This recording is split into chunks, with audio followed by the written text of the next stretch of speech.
Good morning. Y'all give a hand, Ken and John Ivy, for our preliminary music.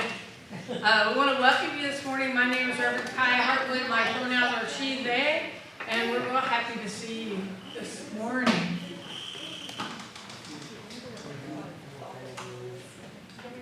Let's start by singing, actually sing along with Ken, because we're going to, Pete Seeger is in the sermon today, and we're singing a Pete Seeger song, If I Had a Hammer. All right. You know, I found out, how many of you have ever heard of Sing Out magazine? Okay. Sing Out, right? You've had one of your songs in it. It has been a promoter of folk music since it started in 1950. And on the front cover of the first issue of Sing Out magazine was this song.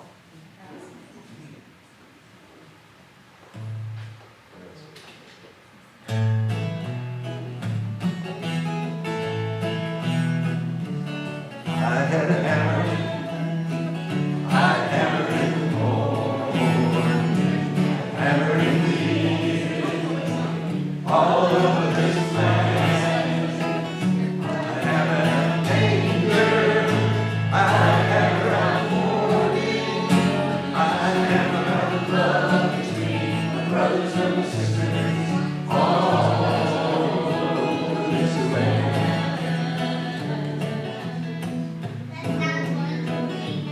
I had a bell, I read it in the morning, ringing in the evening, all over this land. I ring out danger, I ring out warning, I ring out love between my brothers and my sisters, all over this land. I got to fix the capo. My capo shifted. Sorry about that. That'll sound good. I had a song. I'd sing it in the morning. I'd sing it in the evening. All over this land. I'd sing out danger. I'd sing out warning. I'd sing out love between my brothers and my sisters, all over this land.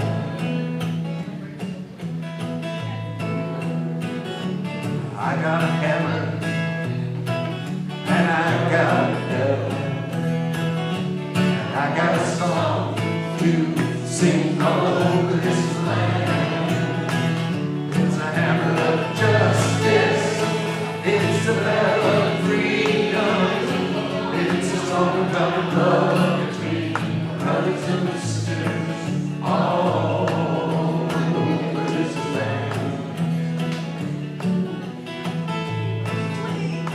It's a hammer of justice.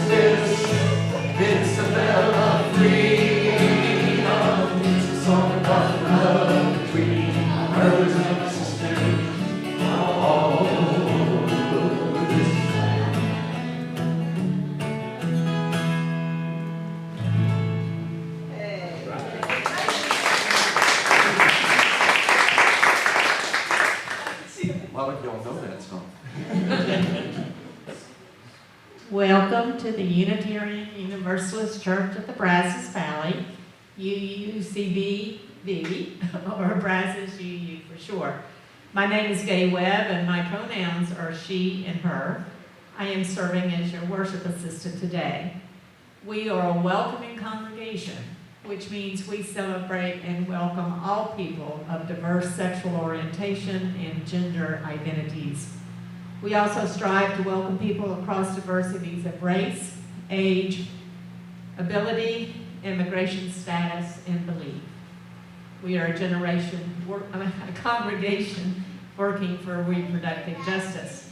So whoever you are and wherever you have come from, wherever you are on your life's journey, you are welcome here.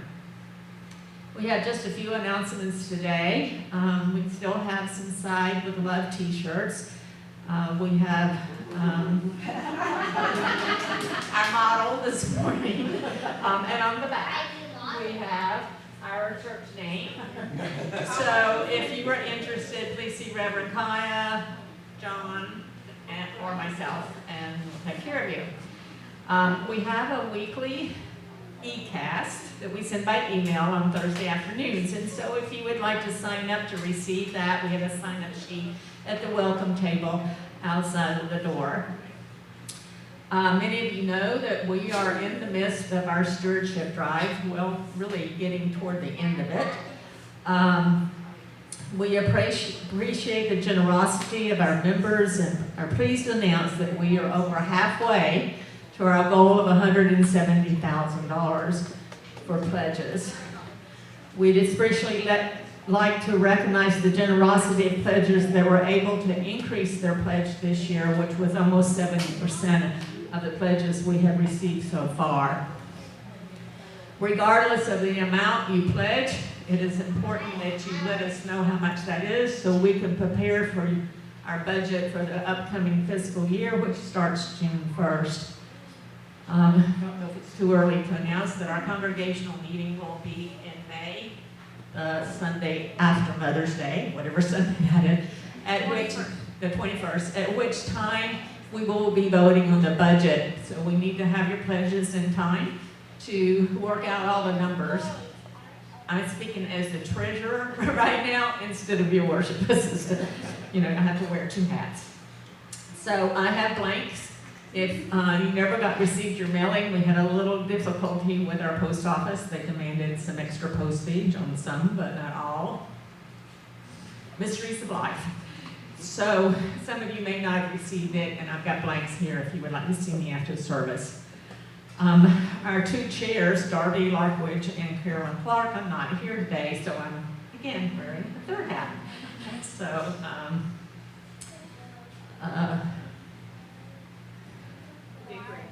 okay, there's another little note here. I'm not sure if I'm supposed to read it or not. Okay, so that is it. Now we're ready for our chalice lighting. We are lucky to have Rory Chetwin, who's going to light the chalice for us, and I'm going to read you our opening words, call to worship, which come from Susan B. Anthony, who I'm talking about this morning. I declare to you that women must not depend upon the protection of man, but must be taught to protect herself. And there I take my stand. There never will be complete equality until women themselves help to make laws and elect lawmakers. Susan B. Anthony.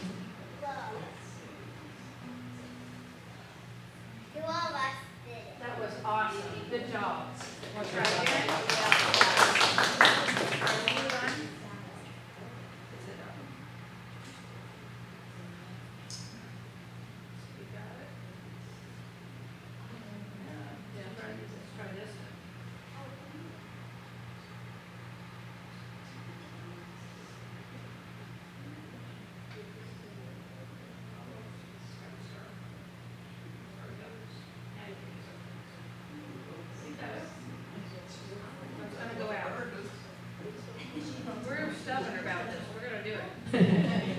We're using a new technique this morning because that big thing doesn't work very well for little kitties. There we go. Yay. All right, we now Thank you, Rory.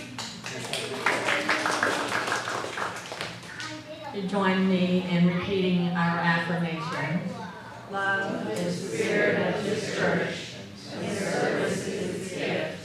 This is our great covenant, to dwell together in peace, to speak the truth in love, and to help one another. Okay, now is the time, we are not having time for all ages today, so we won't be doing that and sending the kids out. This is a multi-generational service. And now is the time that we reflect on our joys and concerns and acknowledge the mutual,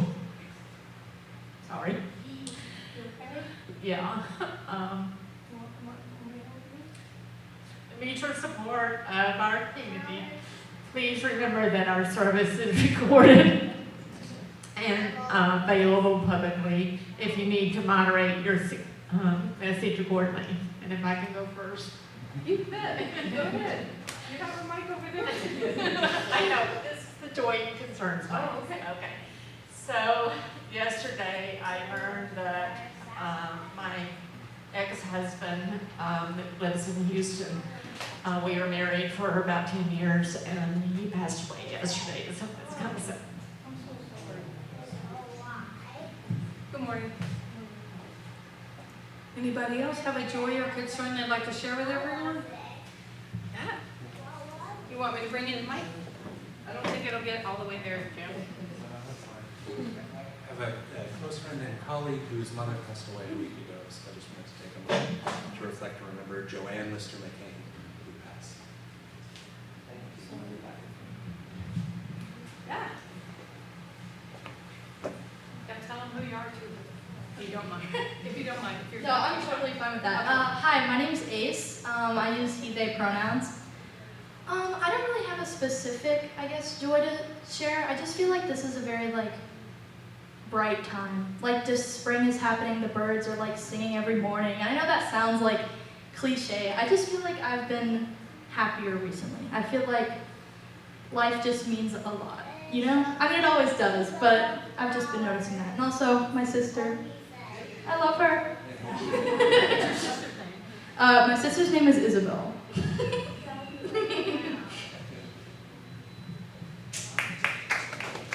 Yeah, as you can tell, Allison is not here. She has a very well-deserved Sunday off, and we don't have the name tags today, but normally we do.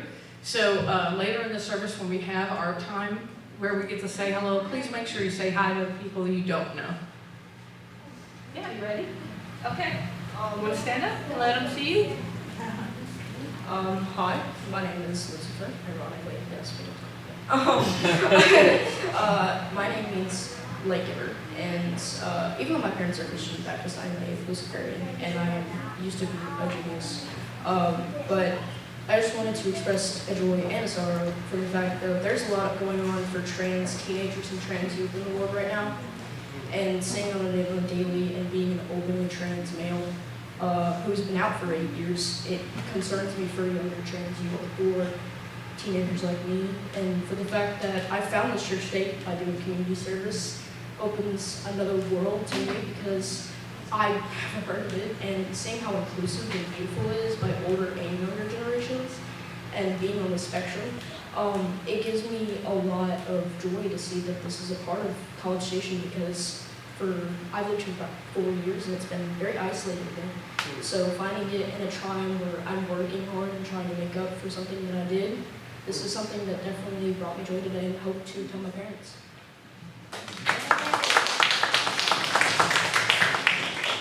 Yeah, March 31st was Transgender Visibility Day, and so we're really happy that our congregation is diverse enough to be welcoming.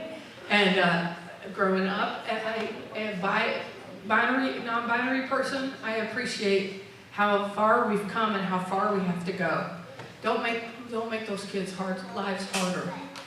Everybody do what you can. If you don't know which bills are being talked about in the legislature, we'll be happy to let you know. You can send postcards, you can make phone calls. There's lots of things you can do from here without having to drive to Austin.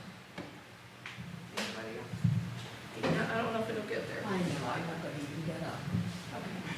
We just want to recognize that today is the anniversary of the ordination of our minister.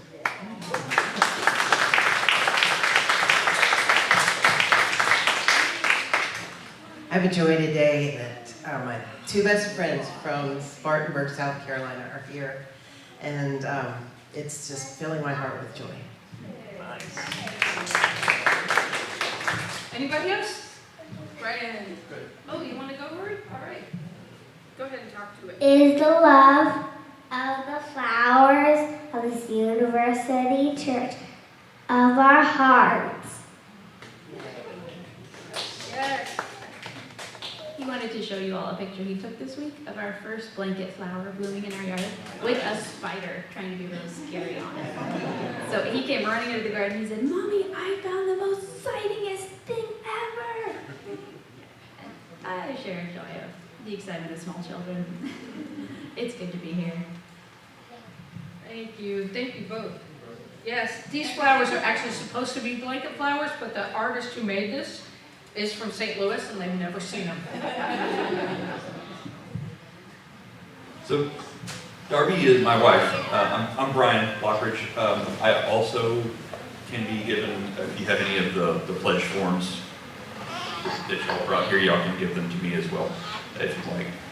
But she's not here today because she is attending the board meeting of the Church of the Larger Fellowship, and she's not going to be coming back tonight because her flight got canceled. So if y'all would keep her and me in your hearts and minds, I appreciate it.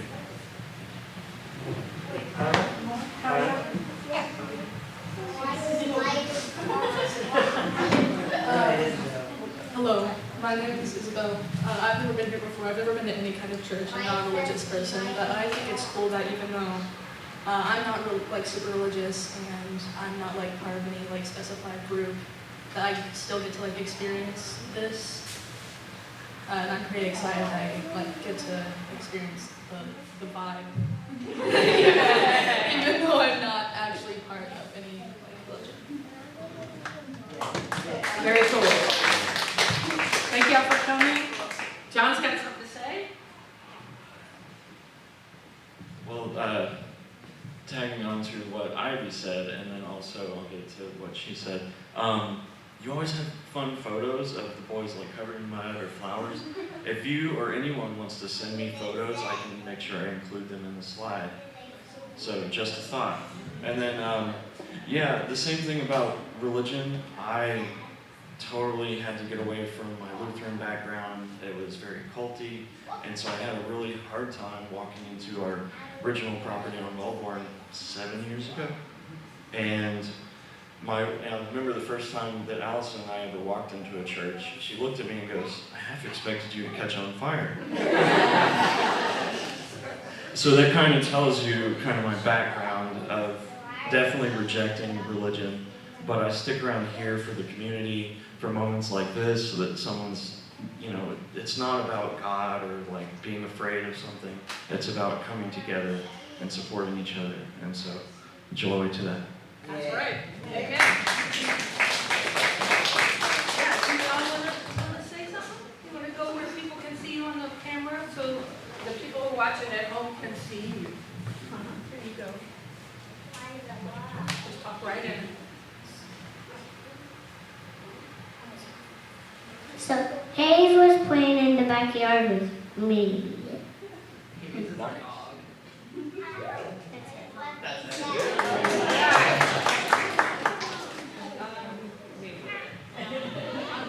All right, wonderful. You ready? Okay, you okay? Yes. All right, thank you. May we remember those who have spoken, those that have been named, and those that we hold in our hearts in silence. The next hymn is number 188, Come, Come, Whoever You Are. And we have the words on the slide behind me, or you can turn in your Bray hymnal, number 188. So this song is, the words are a translation of Rumi, a 12th century poet.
from a faith that gets out and does social justice. That is something historically true. People came to America from England and they were looking for, really, they were looking for their own private Idaho. You know what I'm saying? They were looking for a place where they could do what they wanted to do and make their city on the hill and live the kind of life they wanted to live. Now, from those people, from the Pilgrims, we are here.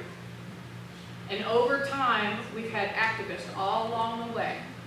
Even when they were having, people were getting saved and running to the altar and getting all emotional about religion, our early ministers were like, wait a minute, we need to do some study here. We need to use a little science. We need to study the Bible and understand what's going on in it. We need to figure this out, even though that made them stick out, right? We still kind of stick out. Y'all feel like we stick out a little bit? Yes. And it's part of my job, right? To do social justice.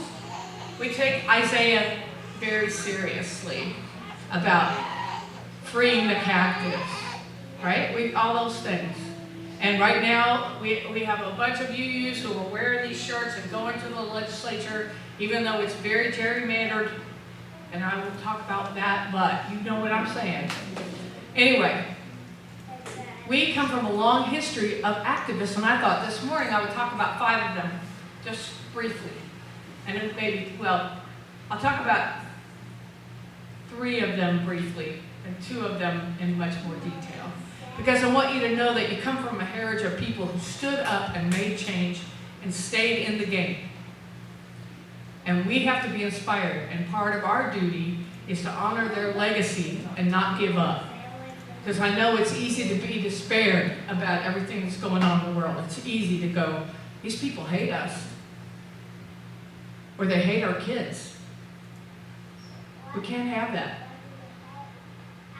So if we want change and we want diversity, we need to know where we come from. So today I thought I would talk about a few of our Unitarian ancestors that were great activists and made a lot of change, even when the people around them didn't support them. So the first person I thought about talking about to do this morning is Dorothea Dix. Anybody ever hear of Dorothea Dix? She's a Civil War era person. She was born in 1802 and lived to 1887. She was the head of the Army nurses in the Civil War. But what she did that's so unusual is she was able to travel around the world a little bit, and she met activists that were working on mental health issues, and she herself suffered from depression. She came from a really rough family. Her parents were both alcoholic, and her grandmother had to raise her. So she had a rough time when she was a kid, but what she did is she took that energy and she went out and she changed things. She went and she talked to legislators even before women could vote, and she was like, hey, you need to not lock mentally ill people up in the basement and forget them. She managed to find an ex-legislator in the New York legislature that was in a mental hospital. He was elderly and he was suffering and he was like locked up in the basement. And many of the legislators knew him. And she went and said, you remember, his name? And then they were like, oh yeah. And said, he's locked in chains in a basement, getting fed oatmeal. Are you okay with that? She got a lot of change done. There are many mental hospitals that are named after her. She did a lot of good work. And when she was a nurse in the Civil War, she got everyone to treat nurses better, and she was famous for treating both the Confederates and the Union soldiers. So we have a lot to be proud of. Now, she was in William Ellery Channing's church in Boston. Y'all know William Ellery Channing? Okay. So she was the governess to his kids as well as a member of his congregation. So we have a lot to be proud of with her. So that was the short version of Dorothea Dix, but check her out. I want to talk about one of my personal heroes. His name is Reverend Theodore Parker. Anybody ever hear of him? A few people have heard of him. Well, have you ever heard Martin Luther King say something about the arc of the universe bends towards justice? That's from Theodore Parker. Theodore Parker is unusual in many ways. He was born about 1810 and lived 1860. He was a transcendentalist with Emerson and Thoreau and all those people. But he was unusual in that his grandfather was a famous militia member in the Revolutionary War, John Parker. And so he grew up on a farm. They didn't have a lot of money. He had to study on his own after he did all this farm work. They didn't have connections, but he wanted to go to Harvard. So he walked to Harvard when he was 19 in 1830, and he applied to school. He got in, but he couldn't afford the tuition, so it was a different era. They let him study at home, so he studied at home after he did his chores, and then he went and took the exams with the rich people, and it worked out really well for him. He graduated, and they gave him a degree, and then he got into the divinity school and became a Unitarian minister. So back in that day, everyone was Christian that was a Unitarian, and so he started studying Hebrew. He was really good at languages, and he learned Hebrew, and he wrote a book called The History of the Jews. And in that book, he started questioning the miracles of the Bible. Now, we think, yeah, so? But in his day, it made people not invite him to preach out of their pulpit. It made all the ministers in the Minister Association really nervous to hang out with him. Like, he's this flaming radical, and he's an abolitionist on top of that. So this is the era in 1850 or so, the Fugitive Slave Act is going on. And so if you were a person in the North, even though slavery was outlawed in the North, you could be sent, if you were a slave and you escaped, you had a duty as a citizen in the North to send that slave back to their master in the South. Would you do it? He didn't do it either. In fact, he kept a loaded pistol in his house, and he had many escaped slaves hidden in his house, even though he was a very famous minister. So the other ministers got so mad at him that they said, really, we want you to leave. You're too much of an abolitionist. You're just too flaming. You're talking about the Bible might not be true. You're talking about that Jesus might not be divine. What is wrong with you, Theodore? And Theodore refused to quit. But he lost his church. So he didn't have a Unitarian church. What happened was he was a great preacher. He was fabulous. And so they raised a bunch of money, and he got they hired like the public music hall for him. And he talked Wednesday night, 3 times on Sunday. And finally he grew his congregation until there were 2,000 people in it. Nice. Right? And then he gave money to John Brown for the Harper's Ferry raid. Y'all remember that in history? Okay, well, there's Secret Six is what they're called. And the Secret Six gave money to John Brown so he could buy guns to start a slave revolt right before the Civil War. Not very popular, right? And so they were coming to arrest Theodore Parker, and he was friends with Robert Browning, and went to Italy instead because he had tuberculosis, and he died in Italy in 1860. But we remember him as this great reformer, and he worked on temperance, and he was for women's rights, and he was a big influence on Elizabeth Cady Stanton, who's in this story as well. You know who Elizabeth Cady Stanton is? Yeah? You do? Excellent. If you don't, it's okay, I'm going to tell you. But she's very important because she started the first women's convention in Seneca Falls in 1848. And she was influenced by Theodore Parker. So and there were many famous people in his congregation, including the Alcotts, and Julia Ward Howe was his personal friend. Lots of people were very influenced by his sermons. In fact, the Gettysburg Address is based on one of his sermons. So he had an influence in history, and he's a very famous Unitarian. We're very proud of him now. But when he was alive, they were not that nice to him. It's important to know that, I think. I love something he said. Let's see.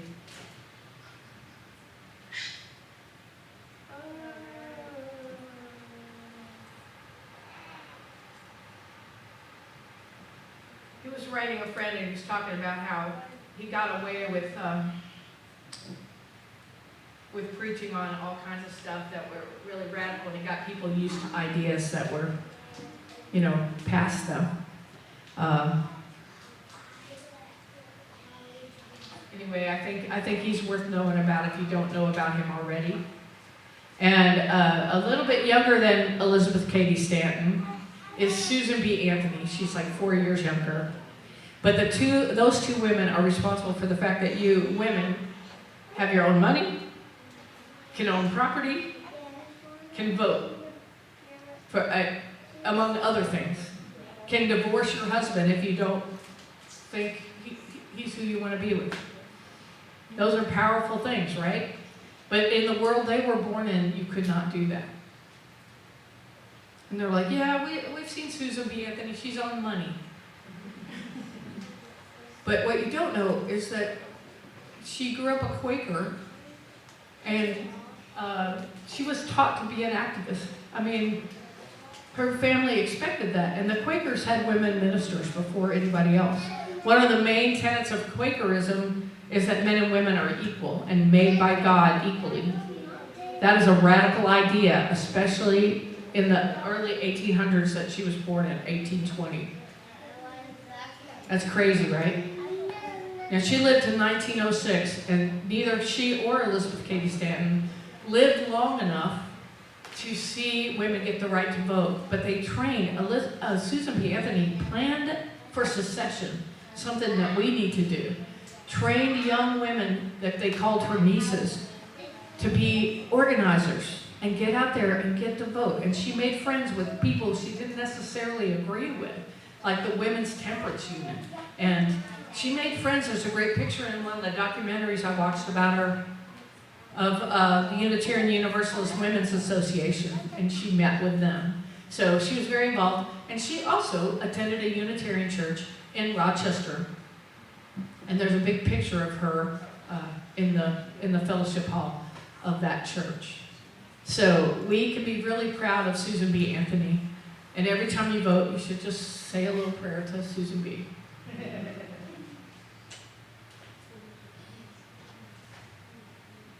Okay. How many people know the name of the first black Unitarian minister? Anybody? His name is Egbert Ethelred Brown. And he was born in 1875 in Jamaica. And he started two Unitarian congregations, one of which is still going. He started one in Jamaica, and he started one in Harlem. And to let you know how far we've come as Unitarian Universalists, we were into separatism. We were almost like, even if we were for abolition, Unitarians tended to think that we should put everybody on a boat and send them back to Africa. That was the common belief at the time. And he was asking the Unitarians to give him money to help start churches, one of which is still going in Harlem. He started that church. And sometimes they didn't help him, and sometimes he had to take other jobs. He had to work other jobs because he was a minister, and he had a huge congregation, and the Unitarian Association was not supporting him. So he was on his own. That's why I think we haven't heard enough about him. But he's the first black man ordained as a Unitarian in 1812, and he went to Meadville, Lombard, which is a famous Unitarian seminary.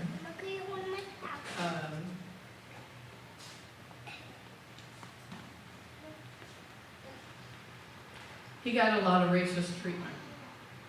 And so when you hear all the stuff about the eighth principle and the Article 2 and all the changes that are being made at the national level, if you don't know what I'm talking about, talk to me afterwards. I'll help you find out. Because that's what they're voting on this summer.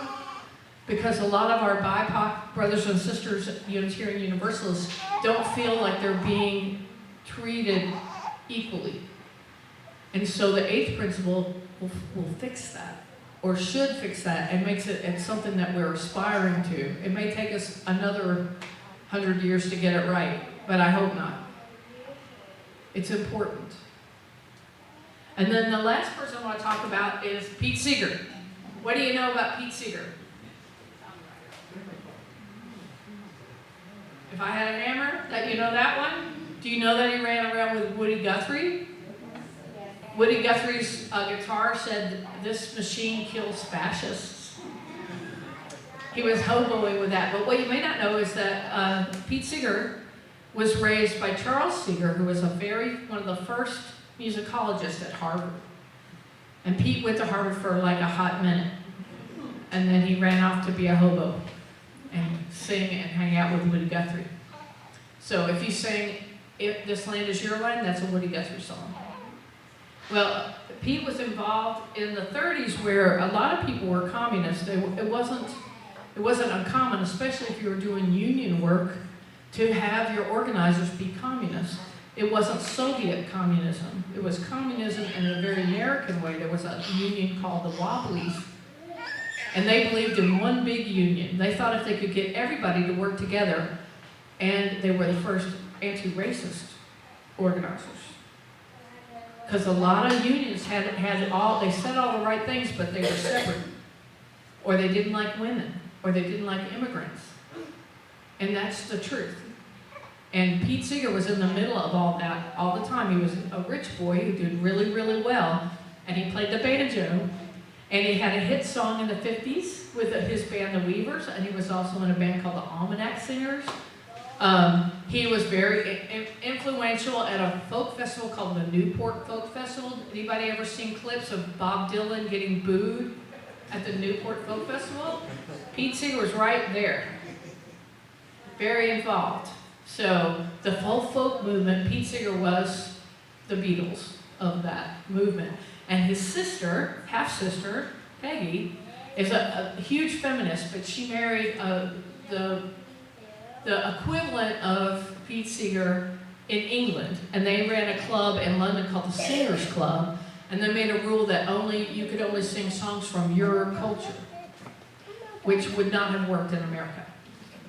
So, but it was interesting. Pete Seeger and Peggy are brother and sister. Pete's the older. Anyway, and those of you who are feminists may know Peggy's song, when I was a little girl, I wished I was a boy. I ran along behind the men and wore me corduroys. Everybody thought I only did it to annoy, but I was gonna be an engineer. It's a great song. Anyway, so that's the Seegers. Both their mothers were great composers, and it's really interesting. And he did a lot of good in the world, and he sang a lot of songs and helped a lot of people, and lived in a cabin in the woods with his wife Toshi. And they have one son. They have a bunch of grandchildren that are still out singing and stuff. So I hope you check out Pete Seeger. He grew up Unitarian. He's a Unitarian. We can be proud of him. So I hope this kind of piqued your interest in finding out a little bit more about some of these people. They're amazing, and we can be very proud of them. And let's continue to be in that tradition. Y'all, stand up.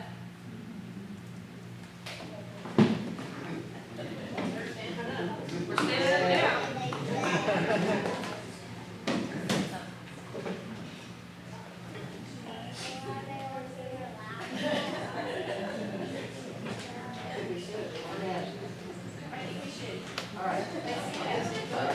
All right. So kids, I'm going to teach you a song. This is a song that they sang in the Civil Rights Movement. Are you ready? You all can learn it too.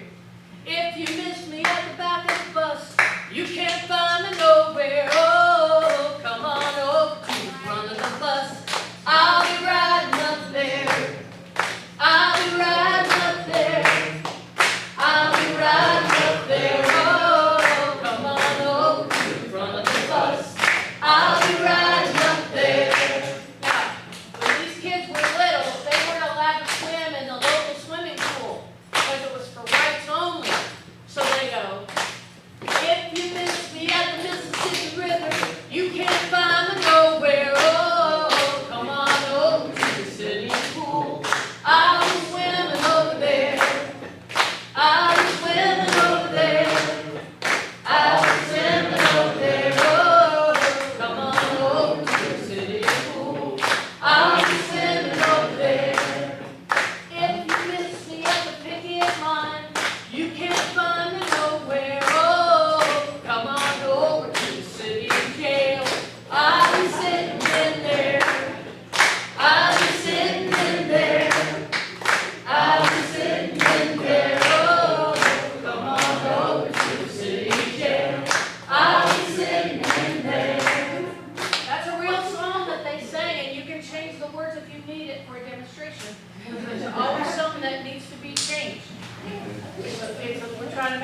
more perfect country and a more perfect democracy, and we're trying to make it a more perfect Unitarian Universalism. So it takes a while. Don't give up. Persevere. As Susan B. Anthony says, failure is impossible. You ready? Yep, then get ready. Now let an offering be taken to sustain and strengthen this place, which is sacred to so many of us, a community of memory and of hope. For we are now the keepers of the dream. This church shares the proceeds of the offering plate donation every week to support important nonprofit organizations with which we work. This month, we're supporting the Brazos Interfaith Immigration Network, whose mission is to promote the human dignity and well-being of all immigrants in our community and to advocate for and facilitate better access to legal, educational, and social services. Please be as generous as you can. Thank you. Yeah, this is my favorite song, and Meg wrote it, and I'm so glad she's going to sing it this morning. Yeah, the more and more disabled I got, the more I watched movies about people climbing Mount Everest. And I just loved watching them trudge, foot by foot by foot. But I often ask myself, why are you doing this? So that's what this song is.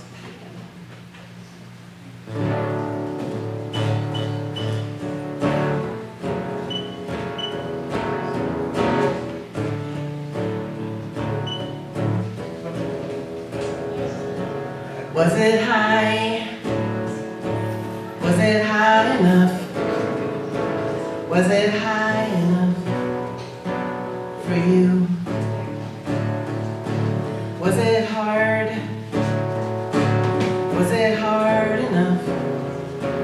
Was it hard enough to do? You keep on climbing. Keep on throwing yourself at the mountain. Keep on throwing yourself at the sky. In the valley of silence, one foot in front of the other, my brother, breathing that narrow air that'll barely keep you alive.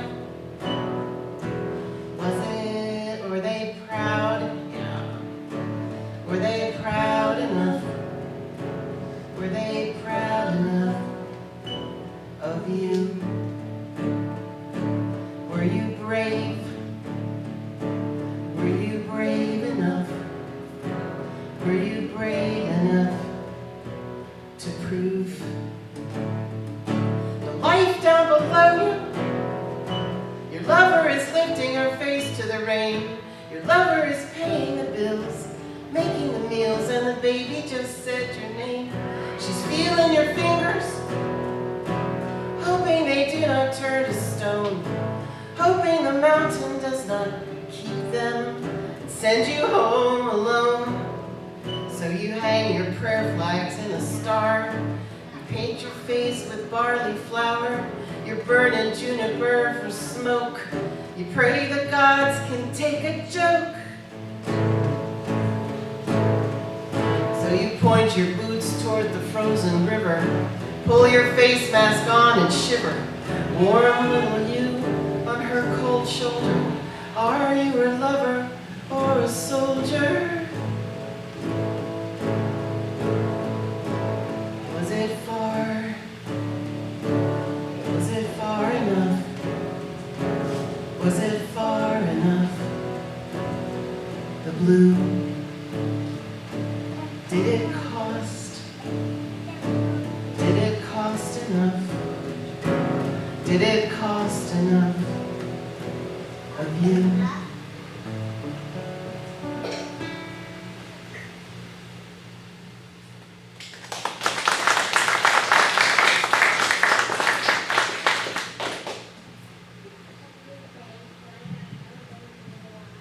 We give thanks for these gifts we have given, for those that we receive, and for each other. May your generosity return to you tenfold. Now, if you will join me in extinguishing the flame of our chalice. We extinguish this flame, but not the light of truth, the warmth of community, or the fire of commitment. These we carry in our hearts until we gather together again.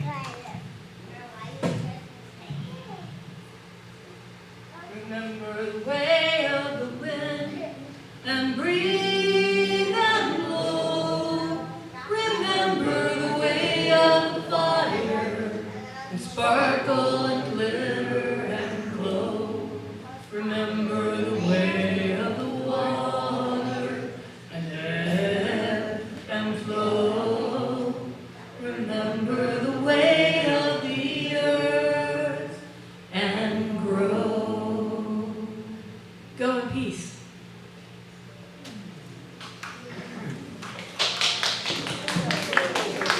But have some coffee and snacks before you go.